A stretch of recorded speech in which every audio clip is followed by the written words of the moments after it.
I didn't even make it halfway down my porch steps before I knew something was wrong. You ever get that feeling where your brain notices it before you can explain it? Yeah, like that. Coffee still hot in my hand, Saturday morning quiet, birds doing their thing, nothing unusual, except there was a sound that didn't belong. Metal clanking, wood snapping in a place, low voices like people working too early for a weekend, and then I saw it. Right there, in the back corner of my yard, a frame. Not just any frame, a structure. Fresh lumber, clean cuts, staked into the ground like it had every right to be there. And the worst part? The concrete was still wet. Like, still shining under the sun. Which meant this wasn't a plan, this was already happening. And I just froze. Because that corner, that exact corner, wasn't just dirt. That's where my mom planted her rose bush. 6 years ago, the summer before she passed. I still remember her kneeling there, telling me roses needed patience. They don't bloom for people in a rush, she said, and I watered that thing every week after she was gone, even when I didn't feel like doing anything else. That bush made it through storms, heat waves, one bad winter, and now it was gone. Buried, under someone else's concrete, and standing right in the middle of it, like he owned the whole horizon, was my neighbor. Let's call him Trevor Hayes. Late 40s, always acting like the neighborhood HOA president even though he wasn't. The kind of guy who trims his lawn edges with a ruler and corrects your garbage bin placement like it's a federal offense. He saw me. Of course he did. And he smiled. Not a friendly smile, not even a nervous one. No, this was that tight little smirk people wear when they already decided you're not going to do anything about whatever they just did. Morning, he said, like we were just two guys chatting over a fence. It's barely over the line. You don't even use this corner. I hadn't said a word yet. That's what got me. He already had the argument ready. And I just stood there, staring at the concrete, staring at where the rose bush used to be, trying to line up what I was seeing with what I knew was real, because the survey marker, the actual property stake, was still there. I could see the top of it, barely sticking out from under the edge of his fresh slab. So I pointed at it. Didn't raise my voice, didn't step closer, just pointed. Everything past that marker, I said, real calm, is mine. He didn't even look, didn't glance, didn't check, didn't hesitate. It's already framed out, he said, turning back to his workers. Don't overreact. Don't overreact. You ever notice how people say that right after they've done something they know is completely out of line? Like they're not talking to you. They're talking over you, trying to control the narrative before you even process what happened. And I could feel my hands shaking. Not anger. Well, yeah, anger, but the kind that comes from disbelief. Like, this is actually happening, and I have to decide right now what kind of person I'm going to be about it. So I didn't argue, didn't yell, didn't escalate. I just nodded once, turned around, walked back inside, set my coffee down, and wrote the exact time on a piece of paper. 9:12 a.m. Because something in me said, this isn't going to be settled with a conversation. This is going to be settled properly. Now here's the thing. Trevor wasn't stupid. That's what made it worse. He knew exactly where the property line was. We had surveys done years ago when the previous owner sold me the place. Clean boundaries. Clear documentation. No ambiguity. So this wasn't confusion. This was a decision. And decisions like that don't come out of nowhere. They come from assumptions about you. About what you'll tolerate. About how far they can push before you push back. And apparently, Trevor had decided I was the kind of guy who'd just let it go. Maybe because I kept to myself. Maybe because I never complained about his leaf blower at 7 a.m. or the way he parked his truck half on my driveway line. Maybe because I didn't play the HOA politics game. Or maybe he saw that rose bush and thought sentiment equals weakness. Either way, he kept building. All week. Every day I'd look out the window, and the structure would be more finished. Walls went up. Roof panels got installed. Nails hammered in like punctuation marks on a sentence I didn't agree to. And I gave him a week. Didn't say anything. Didn't interfere. Just watched.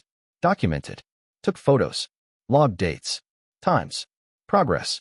Because if you're going to do something, you do it right. By day 7, the thing was complete. Painted a dull gray, like he was trying to make it blend in, which somehow made it worse, and stacked with firewood along the side like it had been there for years. Like it belonged. Like he'd already won. And I remember standing there that evening, looking at it, and thinking, you really believe I'm not going to do anything? That's when it shifted. Not from anger to revenge, but from emotion to clarity. Because now it wasn't about the rose bush anymore. It was about the line, and whether it meant anything at all. All right, pause the story for a second, because this is where most people mess up, and I almost did too. From a legal perspective, what Trevor did wasn't just rude. It crossed into something very specific, encroachment. And not the, oops, my fence is an inch off, kind. We're talking about a permanent structure built knowingly over a visible survey marker. That matters a lot.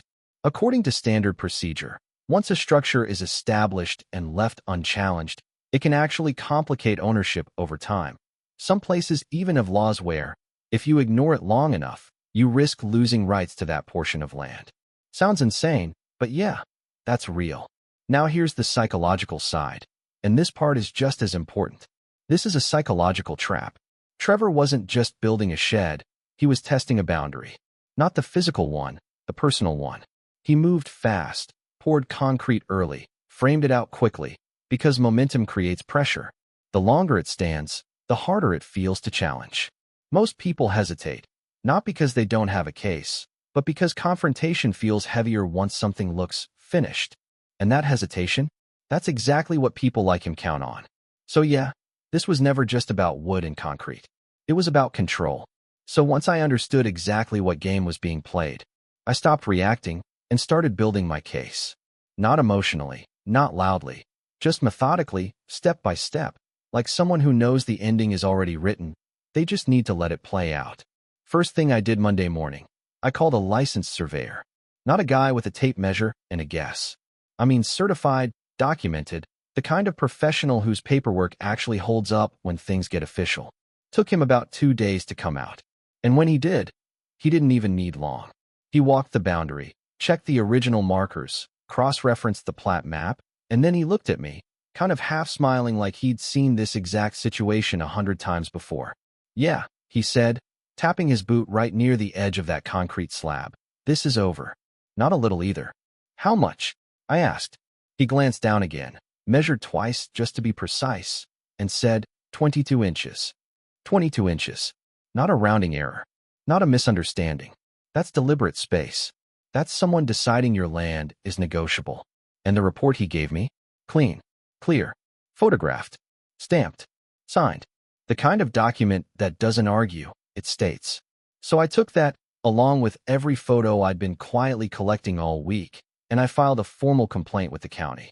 Not HOA, not neighborhood mediation, not a friendly letter. Straight to the people who actually enforce zoning and property law. Because at this point, this wasn't a disagreement. It was a violation. Now here's where it gets interesting. When you file something like that, it doesn't explode overnight. There's a process. Paperwork gets reviewed. Inspectors get assigned. Notices get drafted.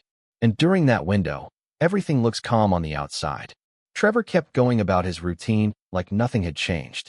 He'd walk past that shed, toss another log on the stack, maybe glance over at my place just long enough to check if I was watching. And I think he thought silence meant surrender. Which, honestly, is exactly what he was hoping for from the start. About 10 days later, the letter showed up. Official county notice. Stamped. Dated. Very clear language. Violation of setback requirements. Unauthorized construction. Confirmed encroachment of 22 inches onto adjacent property. No permit filed. And then the part that really matters. 15 days. 15 days to remove the structure entirely at his own expense. Or the county would do it for him. Now I didn't deliver that letter. They did.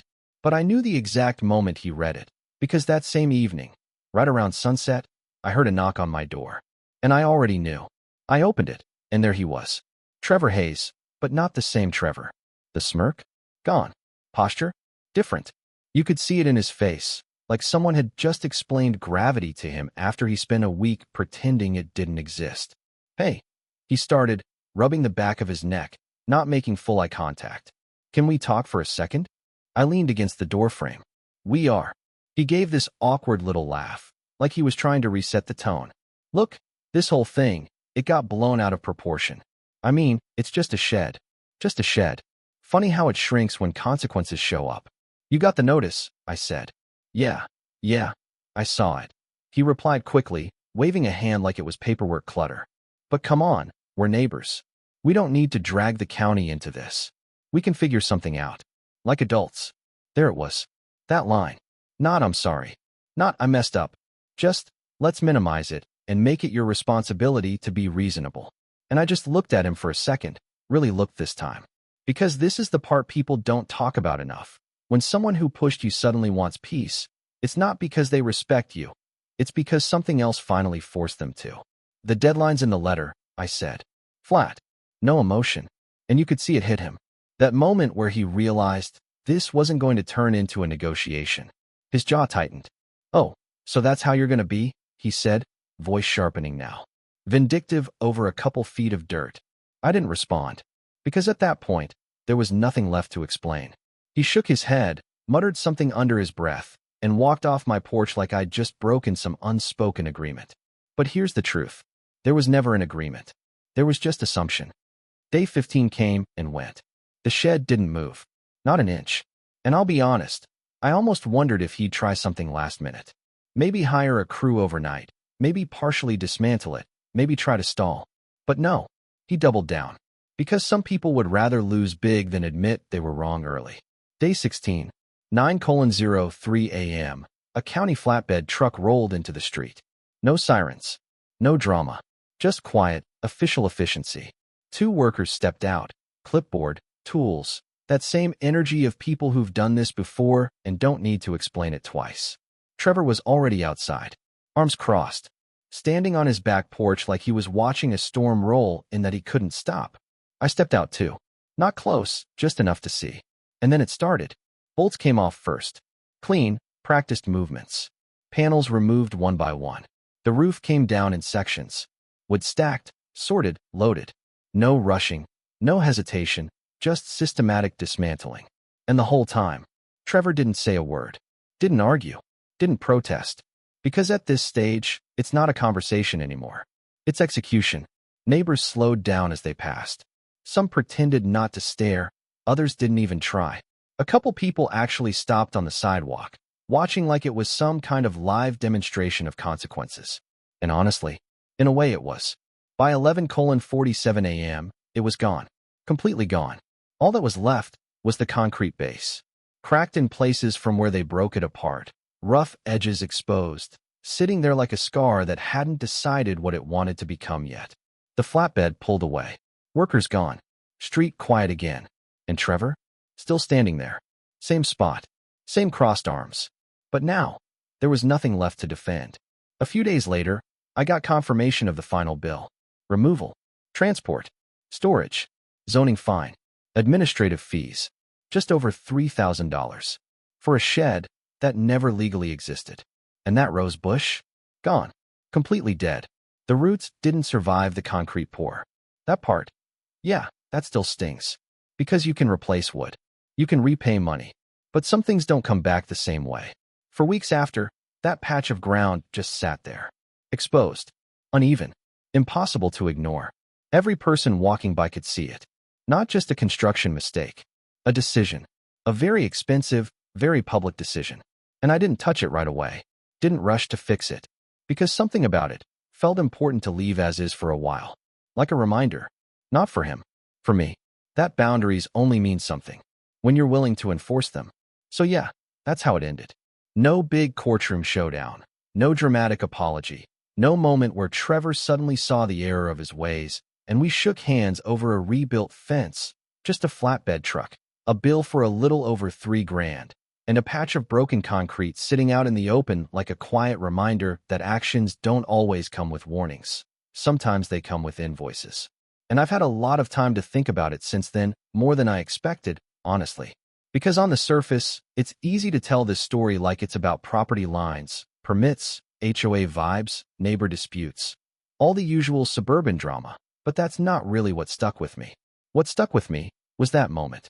That smirk. Because if I'm being real with you, that's where the whole thing actually started. Not the concrete, not the framing, not even the encroachment itself. It started the second he decided I wasn't going to push back. And that brings me to something important. The lesson here is, most conflicts like this don't begin with action, they begin with assumption.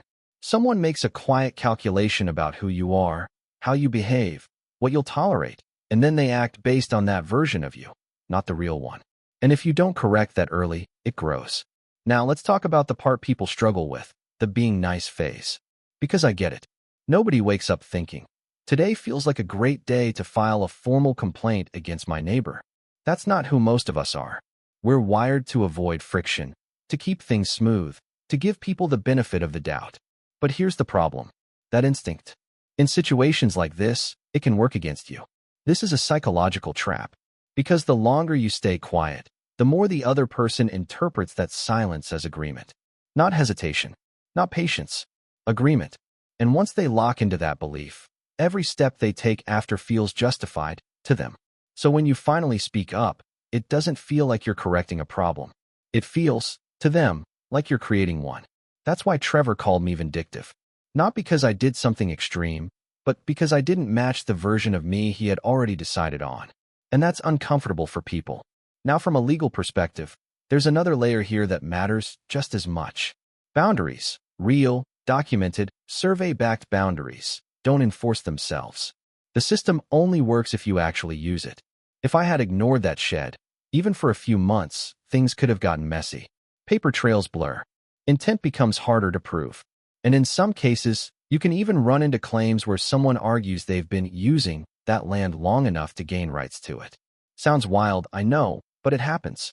Which is why timing matters. According to standard procedure, the earlier you document and report an issue like this, the cleaner your position stays. Facts are fresh. Evidence is clear. And most importantly, you're not reacting emotionally, you're responding correctly. And I think that's the balance people miss. This wasn't about winning. It wasn't about punishing him. It was about not losing something quietly just because it felt uncomfortable to speak up. There's a difference. Now, I did replant that rose bush. Spring came around. I cleared out what was left of that concrete, brought in fresh soil, and put a new one in the same spot. It's growing slowly, but steady. Not the same plant, but the same place. And in a weird way, that feels right. Because that spot means something now, not just because of my mom, but because of what it represents. A line that got tested and held. So let me ask you something honestly. At what point would you have stepped in? Would it have been the moment you saw the frame go up? The second he poured concrete? When he gave you that look, like your space didn't matter? Or would you have waited? Hoping it'd resolve itself. Hoping it wasn't worth the tension. Hoping maybe you could just let it go? No judgment either way, seriously. Everyone's wired differently. But if there's one thing I'd pass on from this whole experience, it's this. The moment you know something isn't right, that's usually the moment you're supposed to act. Not aggressively, not emotionally, just clearly. Because boundaries don't disappear all at once. They erode. Quietly. Inch by inch. 22 inches at a time. So yeah, tell me what you think. Would you have handled it the same way? Or would you have done something different?